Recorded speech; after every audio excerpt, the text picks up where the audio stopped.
The Donald Trump commander-in-chief train is off the tracks, and it begs the question, at some point will generals refuse his unlawful orders to wage war against the so-called enemy within? A top-ranking Democrat and former Army paratrooper just floated that very idea, something that could turn into a tremendous problem for Trump like the world has never seen before, believe me, and I have it all for you next.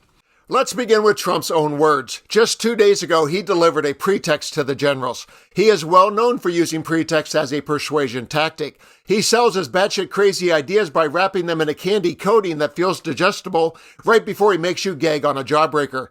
Have a listen to his pretext for turning the military into Trump's urban strike force.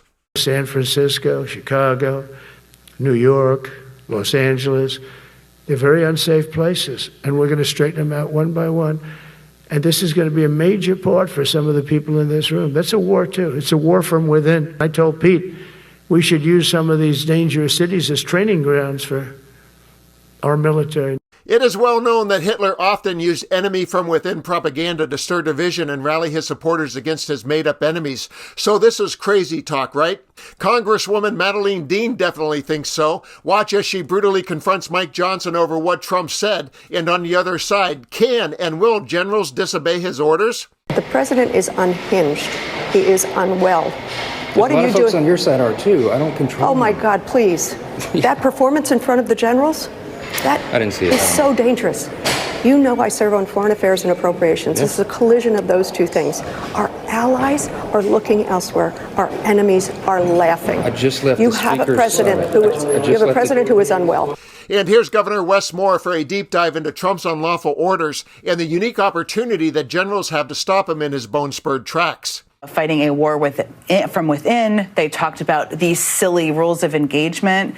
When you're in the military, and you know this better than I do, but I've worked with a member of they serve the commander-in-chief. They report to him. They do what he orders.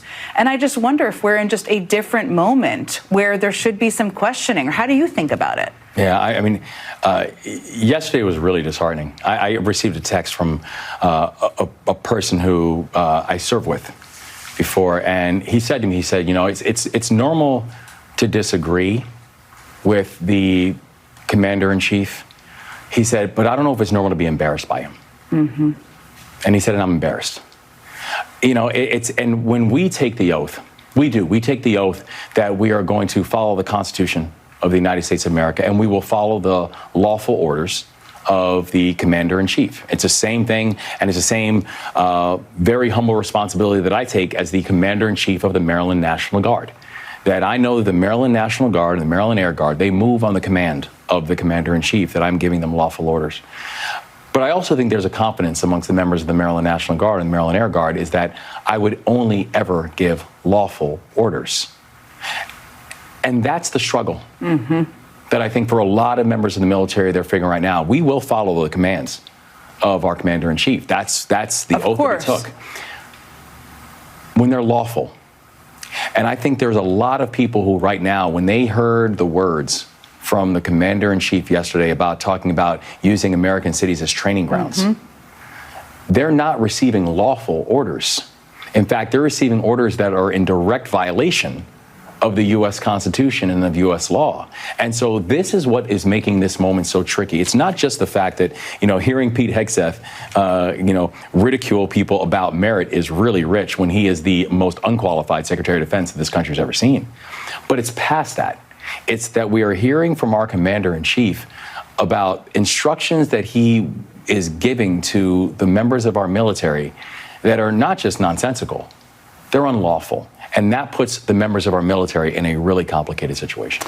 What can they do? They don't have to follow them. We have to follow lawful orders. We follow the instructions of our commander-in-chief. We follow the Constitution of the United States of America. But I cannot stress enough that word lawful matters.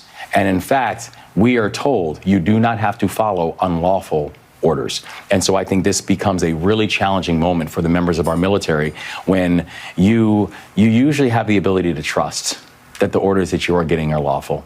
I think if we have seen anything from the precedent of this Trump administration, that is not always a guarantee nor a prerequisite for the decisions and the orders that they're given. So the question is, can the generals do what the Democrats cannot, and that is stop Trump from hijacking our democracy and waging war against Americans? His dystopian future is so easy to predict. He sends troops into cities under the pretext of training grounds. An unhinged person or two acts out with violence against them. The media makes it look like full-blown warfare. Trump responds with more force, and it spreads to other cities. I'm Dan, thanks for watching, and now I want to know what you think. Does Trump have these generals under his thumb, or is there any chance a brave one will step up and stand down in defiance of his unlawful orders against the so-called enemy within? Please comment below, and let's continue to occupy democracy together.